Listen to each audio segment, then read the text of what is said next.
All right, welcome to our next lecture in the Intro to Logic and Troubleshooting course. Today we're going to talk about logical troubleshooting frameworks. All right, so here's a brief outline of the discussion that we're going to have today. First, we're going to define what a logical framework is. Then we're going to look at specific versus general frameworks. And finally, we're going to finish with the 7-step method.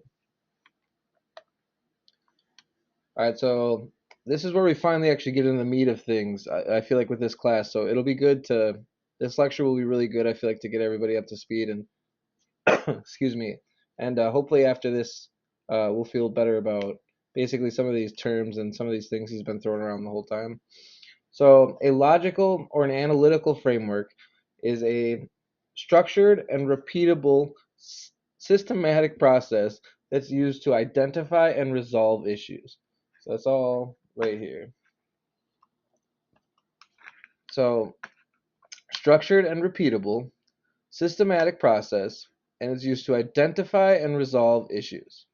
So in order to identify and resolve issues, we have to basically accomplish these 4 tasks here. So the 4 tasks listed here are gathering information, forming a hypothesis, testing said hypothesis, and then finally verifying a solution. So we're going to break this down into further tasks or further steps, but this is the general process that we want to follow. So this can be employed for simple systems that don't necessarily need individual steps where you take into account information, how much information or the quality of information. So this is kind of a shortened version of what we're going to go over later, but this is the general idea. This is what we're trying to accomplish. The troubleshooting process may need to be completed multiple times until you find the issue. So oftentimes there's a machine or a system that's failing. Something's not working. It's not operating properly. It's not putting out what it's supposed to. You go to fix it, and when you go to fix it, there's multiple things that can be wrong. So when you first go there and you first, start troubleshooting the system, your first inclination or the first thing you diagnose, first thing you hypothesize to be wrong with the system may not actually be true. It may not be the correct thing. It may not be what's wrong with the system, or it may not be what's causing the error. So you have to reiterate and basically perform the process over. And by doing this a few times, you're able to eventually come across the solution that's actually causing the error in the system, and then you can implement that. All right, so specific troubleshooting frameworks. So when we say specific here, we mean specific because they're to a component. So they're specific to that component, meaning each and every component in the system is going to be slightly different when you go to troubleshoot that component. And so here I have, like, thinking about 2 examples, we have a centrifugal pump on the top and a control valve on the bottom. Now, if my system that has, say it's the system surrounding the control valve or that controls the control valve versus the system that controls the pump, I'm not going to follow the exact same troubleshooting method. In fact, each of these components, the pump and the valve, likely came with documentation that tells us how to begin troubleshooting the valve or the pump should there be any failure. And so we want to use the manual once we get down to a single component, and this is the specific troubleshooting framework that we're talking about. Okay, so a more general troubleshooting framework. So this general framework that we're about to lay out is a series of steps that can be applied to large systems with many components. So if you look at here, this is just an example of a diagram of an engineering schematic where there's a lot going on. The only reason I chose this one is because there's a lot going on. It's busy. And so where do you start? There's an error in the system. Where do you start? And the framework that we're going to lay out today gives you a starting place. Basically helps you start the process of troubleshooting when it looks daunting because it's a really complex system. So this is like we said before, it's a systematic approach, and this systematic approach increases the rate at which failures are identified and resolved. And now this leads to a higher availability for each of the components. Higher availability is better for whoever owns whoever owns the manufacturer, whoever owns the system that you're actually troubleshooting. The more available that system is, the better for the owner of that system. So there are several general troubleshooting frameworks. We just looked at one before, the 4 steps. That's very broad. We're going to use the 7 steps. So this is one that's a little bit more detailed and a little bit more robust than the 4 steps that we looked at previously. Okay, so the 7-step method. So again, this is a general troubleshooting procedure. It follows a lot. All right, cut. Now we begin. Okay, so the 7-step method. So this is a general troubleshooting procedure. It follows a logical path of operations, and it's iterative, meaning some portions may require us to complete them more than once. All right, so now I'm just going to read through the steps. 1, define the problem. Step 2, collect information regarding the problem. Step 3, analyze the information. Step 4, ask yourself, do I have sufficient information about this problem? If the answer is yes, we go to step 5, propose a solution. We take the solution we propose and we test it in step 6. If our proposed solution succeeds, if we install it and the system starts to operate normally, then we move on to completing the install and going about our day. That's it. And so now we're going to go each of these one by one and actually talk about what each of the steps actually means, and really break these down. Okay, so step 1, define the problem. So the first things first, we're going to assess the severity. So is this system a simple system? Is the subsystem a simple system? Is the component in which we're worried about a relatively simple component? Uh, is the is it something that's operating continuously, or is it a batch system? Is it transient, meaning this would be like a kind of a batch system, something that's changing with time, and then just complex. How complex is everything? So that's one thing. We have to basically go in. We have to assess that. Then we have to communicate with everybody possible. So we need to absorb all the information we possibly can from the operator. We need to also consider that the operator does have some biases, and also they may provide some generalities. So they may say some general statements, and we need to be able to dissect those statements and get useful information out of them. So these 2 statements down here, the level in the tank isn't right, or the control valve has failed close. These 2 statements provide very different information. So they both tell us that there's a failure. That's all that the first one really tells us. The second one tells us exactly what failed and how it's failed. It's failed state. We talked about failed states in the last lecture.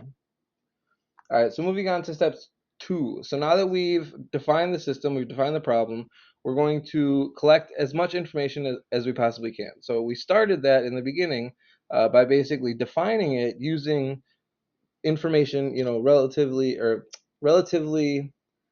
I guess, simple or relatively um, general information about the system that we got from the operator. We use that to define the problem. Now we're going to use the specific information from the operator. We're going to collect as much as we can. So that's the first place we're going to go. So inspection and interviews, first place we're going to collect data. Collect information. Sorry. The next place is data. So we're going to look at instrument readouts and logs and save files that may indicate the issue. So if we look up the data file that actually saved the issue occurring, say it was a spike in pressure or something like that, a spike in temperature, and we were able to measure it, we might be able to use that information to see what failed.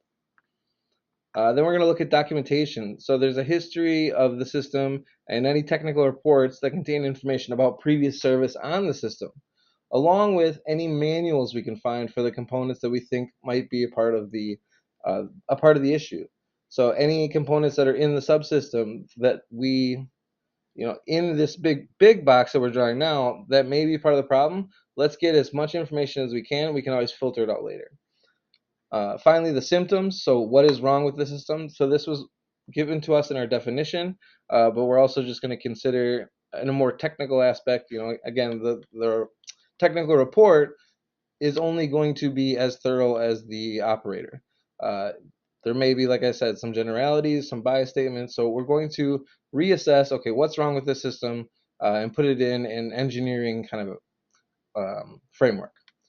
And then we're going to look at the characteristics and the parameters of the system. So what's right with the system? Is there anything that's still working? Uh, are there parts of the system that are still working? Are there parts of the system that are not working? This is something we want to consider. All right. Then we're going to move on to step 3. So step 3 is analyze information. So in this step, we're going to use basic principles, and then we're also going to do some analysis about like kind of fundamental questions we're going to ask. So first, the basic principles that we can apply are conservation of mass and energy.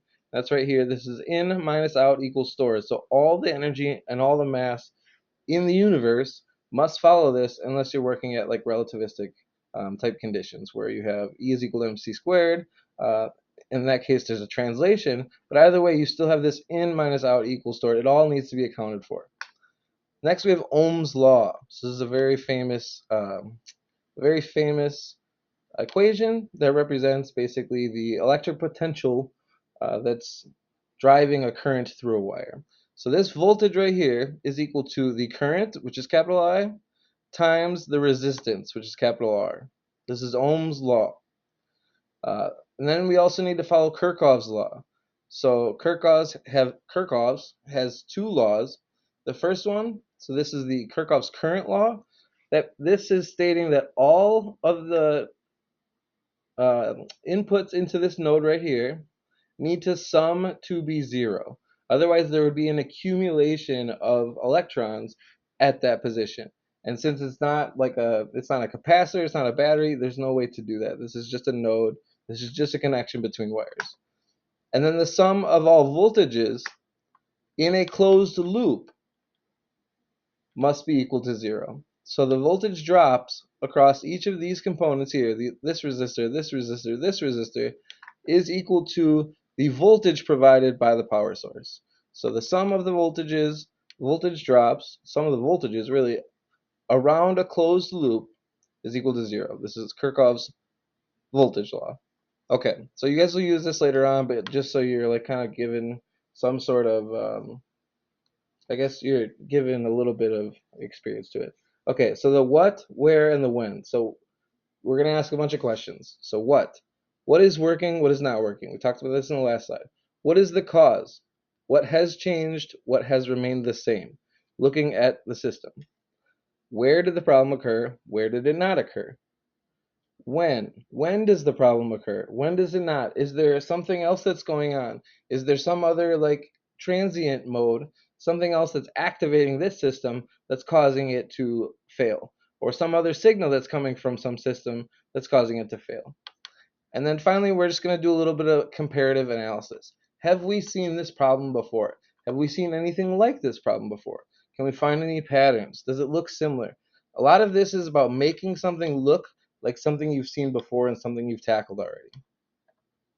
Okay. Step 4, we're going to assess the information. Assess the information, excuse me.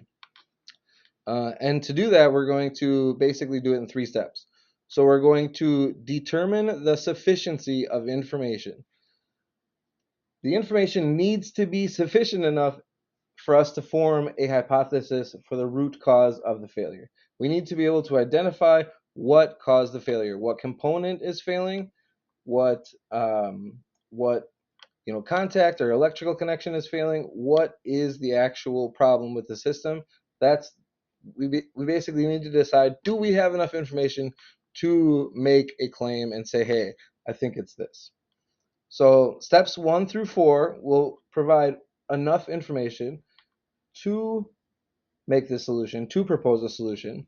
And then experience also helps. So experience servicing a similar system will likely, allow for this to happen quickly. So a direct process would be if we went from steps 1 through 4, and the first time our hypothesis, or we had enough information to propose a hypothesis.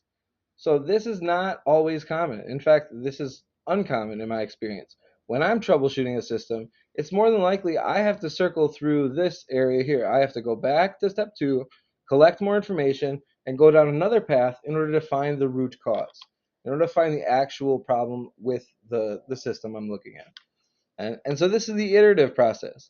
So when you have to go back through and basically pick up more information in order to make a better decision about what's wrong and actually propose a better solution.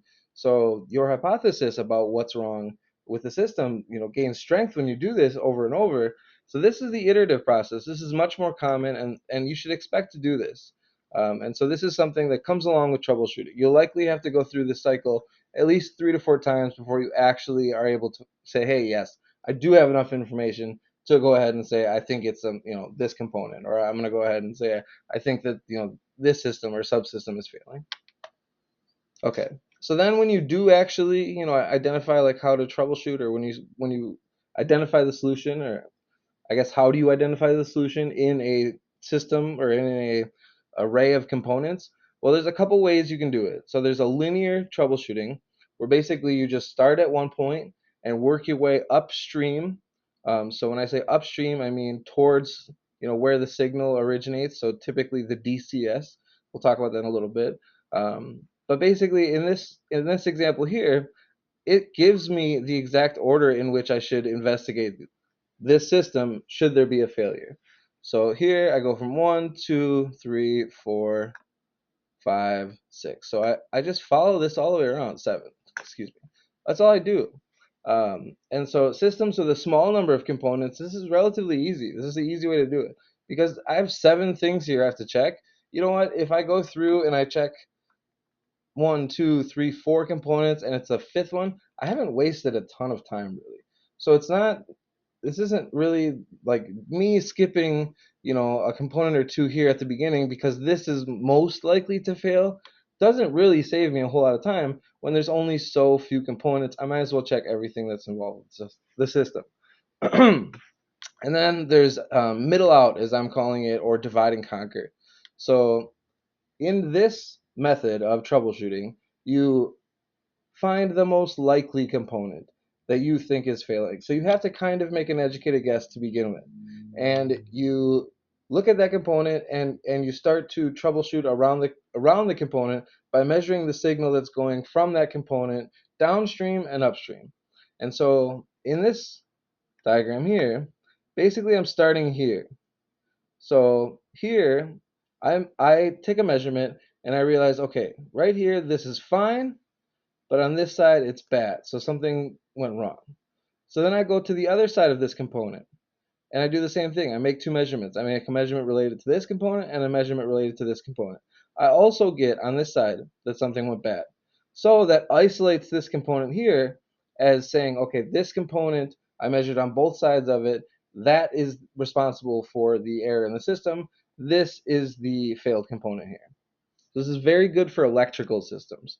And it's a good way, like I said, if you have experience with the system, to work on it because you can make an educated guess about where to start. Okay, so the next step 5, is propose a solution. So here we're going to actually say, okay, we think this is what's wrong. Here's how you fix it. And so, we've passed this ladder here. There's no more going back this way. The only way we can go back is if our solution fails, but we'll get to that. So we're going to propose a solution, and the solution can be repair a component, or repair, a component of the system, replace a component of the system, change the system settings. There's an infinite number of things. I mean, I guess not an infinite. Okay, a finite but a large number of things that can be possibly wrong with the system, especially as you add complexity. So this number of solutions is very large for large complex systems. Um, if several possible solutions exist, start with the easiest and simplest one that has the least impact on the operations of the facility.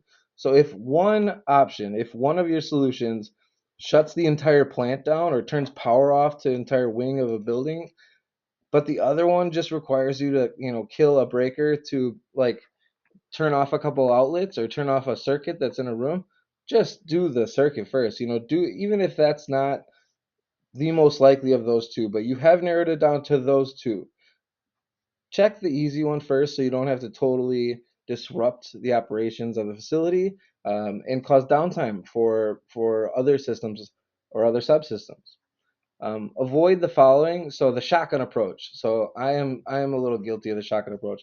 So the shotgun approach is basically you have, a few solutions, and instead of thinking about like which order you should try them in, you just kind of like bam, bam, bam. And this is not a wise way to do this because you could end up causing yourself more work, and or you could end up um, causing a disruption in the workflow of the facility. Finally, and then group think. So there's this story about a trip to Abilene, and basically the group makes decisions that nobody wants. That's the whole moral of the story. I don't know. I haven't read the book. But that's what Mattia is getting at, and this is about group think. So basically, if there's too many chefs in the kitchen, it's not good for the final or the head chef when he goes to make his decision. We need you as the engineer to be able to take a step back and make your decision based on the information you've gathered, not information that everybody else seems to think is important, and you haven't really considered so much because you don't think it's important. You're trained to do this. Don't necessarily rely too heavily on people. Make the decision and move on from there. Okay, so then we're going to test the proposed solution. So a specific versus a general solution. So a general solution would be to replace or repair some component. A specific solution is installing upstream protection of the device to protect from surges, for example, or to protect from another device upstream causing an issue with the one we just replaced.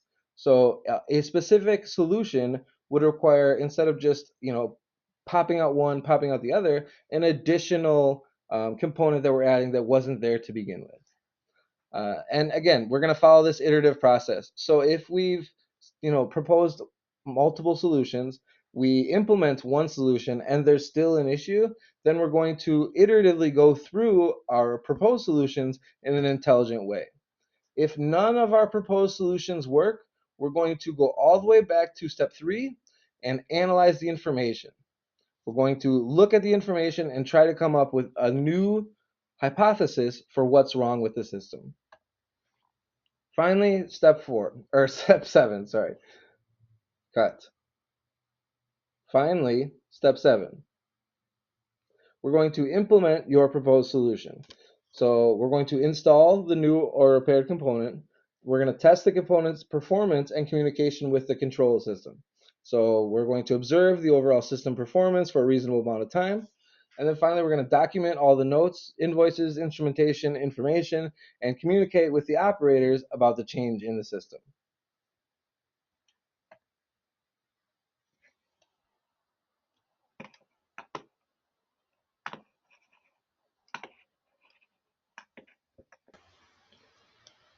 All right. The best way for us to actually learn the 7-step troubleshooting procedure is to go through an example. So the example we're going to look at is a feed tank level control system. So just so we're aware of what we're actually looking at, let's go through the system as a whole and see what it actually does.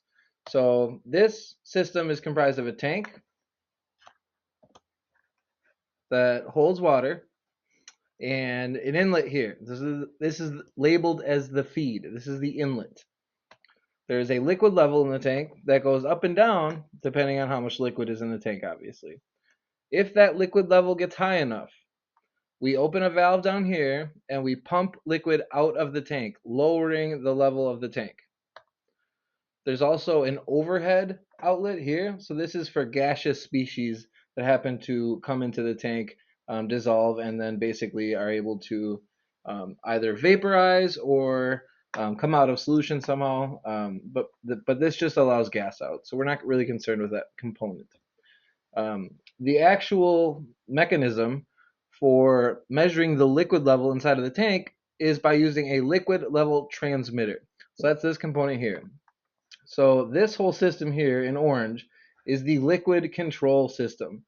And I have each component labeled 1 through 4, and that corresponds to the components on the diagram, the numbers on the diagram. So number 1, like we said, the liquid level transmitter. So this is an actual device that measures the liquid level in a tank, and that is right here. 2 is the liquid level control unit. So the transmitter sends information to the control unit and depending on how high the level is, the control unit makes a decision. Number 3 is the valve transmitter. So when the control unit for the liquid level makes a decision, it sends information to the valve transmitter. The valve transmitter then takes the information from the liquid level control unit and decides whether or not to close or open the valve to basically allow fluid to escape or keep fluid within the system. And then finally, the valve itself. So if you'll notice here, it says FO on the bottom of it. We learned about this. So this is failure open, fail open valve. So this valve is normally open. It has a spring that keeps it open, and you have to apply force on the spring to close the valve, to put the plunger in the orifice and close the valve. So this whole section here, 1, 2, 3, 4, is the liquid control system. Okay, and then a couple other just definitions. So P and ID, for those of you that don't know, this is a piping and instrumentation diagram. LIC 201, this is the automatic level control systems. This is this component right here. And then finally, a distributed control system. So there is downstream from this, or upstream from this rather, there is another control system, a higher level control system that controls multiple subsystems within this facility. This is the distributed control system, the DCS. So this is not shown here. It's implied that there's another attachment here, and this goes off to some other, like I said, higher level control system. Okay, so let's look at the technical report from the operator. So the operator reports that the liquid level control system appears to have a failure. This was noticed because the liquid level in the tank was too high. The readout is at 60% and it's constant from the liquid level transmitter. Removing liquid from the tank and actually going below that set point does not change the readout from the transmitter. Okay, so let's follow the 7-step method. So using this, we'll start with defining the problem. So the liquid level control system for an accumulation tank has failed. This is the problem. We were given enough information to about the system itself by looking at the actual components and looking at the inlets and outlets and actually analyzing what the system's for. But then also information from the operator. So the operator report, it identifies key components such as the vessel and the control loop. So this gives us an idea about what this whole subsystem is for. He also identifies what the control loop is not doing correctly. It's not discharging liquid, and because it's not measuring the liquid level in the tank correctly. It also informs us how the operator is compensating for this. So in the book, it says that basically they're just having a guy radio the liquid level valve to another guy who then controls this whole system manually. And then he gives us enough information to identify that the situation is indeed safe, under control, and it's okay for us to get in there and troubleshoot. All right, so step 2. So we're going to collect information here.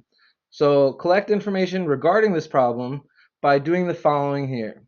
So we're going to gather service manuals for every component that's involved in this subsystem. We're going to look at maintenance schedules for every component in the subsystem. We're also going to look at measurements that were taken. Again, measurements that were taken during the failure or around the time of the failure, and then time leading up to the failure, and then since the failure, what has changed. We're going to talk to the operator and ask questions that were not in the report. This is an example in the book. So basically, we asked the operator, how did you find the problem? And there was a low-level alarm on the system, something that's not in the diagram, but basically that indicated to him there was something wrong. And then he went and looked at the sight glass on the tank, and this confirmed, hey, there is too much liquid in this tank. And finally, we just need to collect a little more data. So if we measure, we measure the output from the transmitter, we realize it's a flat signal and it's got no noise. So, okay, that gives us some information about the transmitter itself. Then we're going to analyze this info. So again, we're going to look at the signals and we're going to see what we get from the signals. So first we're going to look at the signal from the flow control unit valve, or the flow control unit to the valve transmitter. So this is easier if we just actually go here.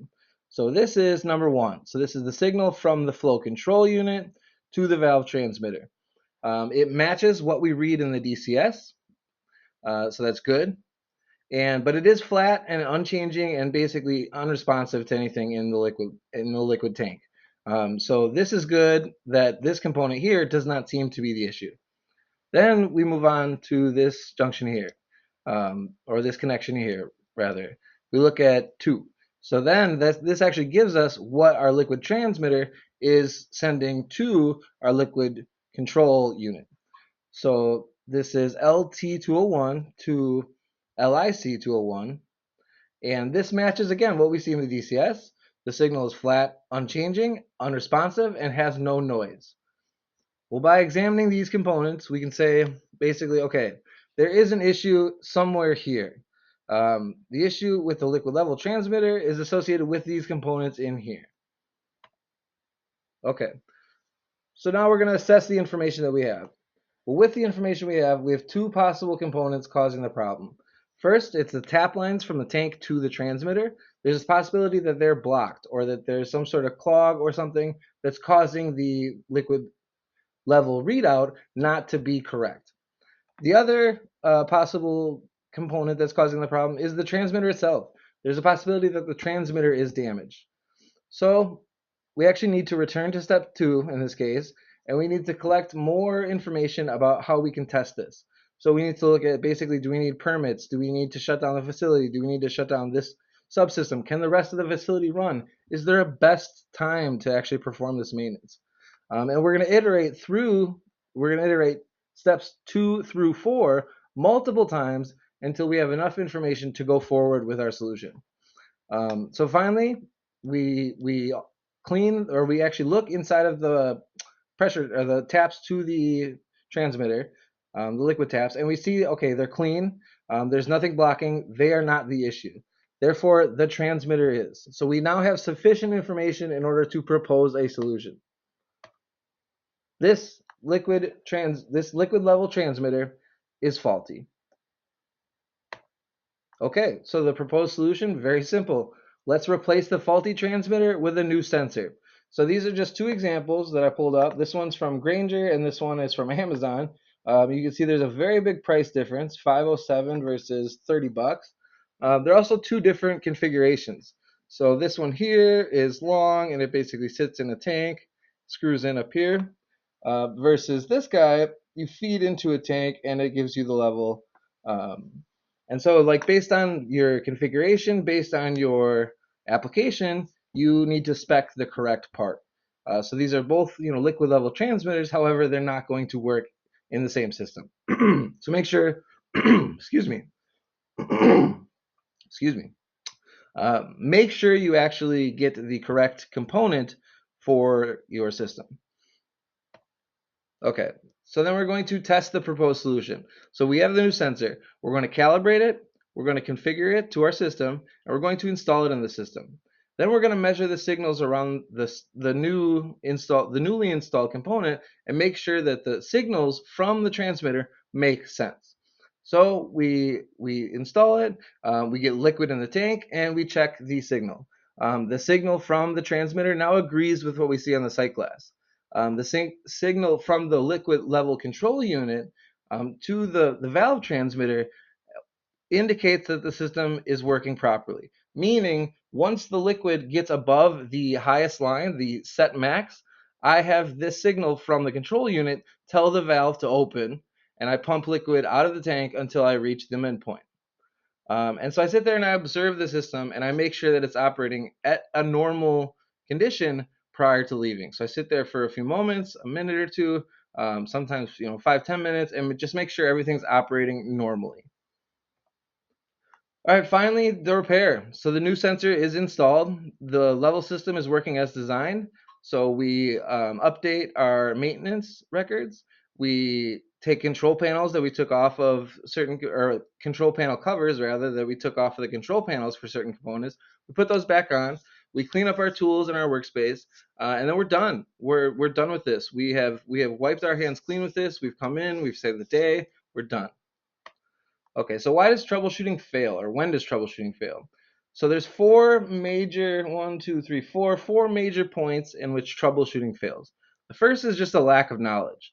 So if we don't know, if we're going to troubleshoot something, but we don't know anything about the instrument, or we don't know anything about, what's the purpose of the instrument? What's the instrument function? Why do I even have here? What I need information about what is going on with the system. So I need information about what it's actually accomplishing. What's the purpose of this function? Or what's the purpose of the system? What is its function? And then just information about particular components within the system. The next one, sorry, is improper data handling. So errors can occur from recording and or disorganization. So if you record data improperly, so there's a gap in the data or it's mislabeled, and then also just deorganization. So you could have data in different folders that nobody would know unless it was you. That doesn't help somebody who's trying to troubleshoot something when they come in and one person who knows where everything is isn't there. So it's very good practice to basically organize everything within a system or for a system into logical um, folders that make sense, into places that make sense, into like Google Drives or into OneDrives or whatever makes sense, so that it's accessible to everybody on the team. All right, and then you also want to look for facts, patterns, and relationships when you're looking at the data. You want to see things. Is there anything I've seen before? Do these things look related? There was a change in the signal here, and all of a sudden the signal here changed, and there was a failure over here. Look for things in the data. And then the next one is misunderstanding the physical systems. So sometimes you have a system that's older, components have been replaced and or fixed or upgraded, and it doesn't look like the original drawing, or it doesn't look like a drawing that you're given. So this sometimes happens. So right now, this is the schematic for this PCB board, and this is the actual PCB board itself. If you were not familiar with PCB boards, this schematic wouldn't mean a whole lot. And if you're not familiar with, being able to read this type of schematic, then this doesn't translate very well. So you need to have a certain amount of information about the physical system. And if it doesn't match identically, you need to be able to distinguish the major components, and if it doesn't match identically, you need to be able to tell, okay, this changed, this component replaced the original component. However, I still have the same concept, the same loop, or the same basic structure of the system. It just looks a little physically different than it does on the diagram. And then limited dimensional thinking. This really just means when a technician gets an idea and chases it down a path and will not stop because they have an urge, or they have a desire, like a gut feeling that this is what's wrong with it, rather than relying on facts, they get pigeonholed. So they don't actually take a step back. They don't do that iterative process and see, okay, I don't have enough information to continue down this path. I need to reboot, regroup, and get more information, and then propose a better solution. Okay, a summary for today's lecture. So first, we talked about logical troubleshooting frameworks. We looked at specific and general frameworks. So specific troubleshooting frameworks are for individual components or smaller systems. They're given typically by the manufacturer, and it's a way to troubleshoot individual components. General troubleshooting frameworks are strategies to follow. They're logical procedures that yield a solution. They may be iterative. You may have to go through more than once. However, you will end up at a solution. The 7-step troubleshooting procedure. So this is a general troubleshooting framework that can be applied in almost any system. It follows a logical path, and it may, again, require multiple iterations in order to find the correct solution. And then we just looked at common ways that troubleshooting fails. So there are certain ways that troubleshooting does fail, and most of it is due to a lack of knowledge or lack of communication of said knowledge. All right, that'll be it for today. Thank you for watching, and we'll talk to you soon.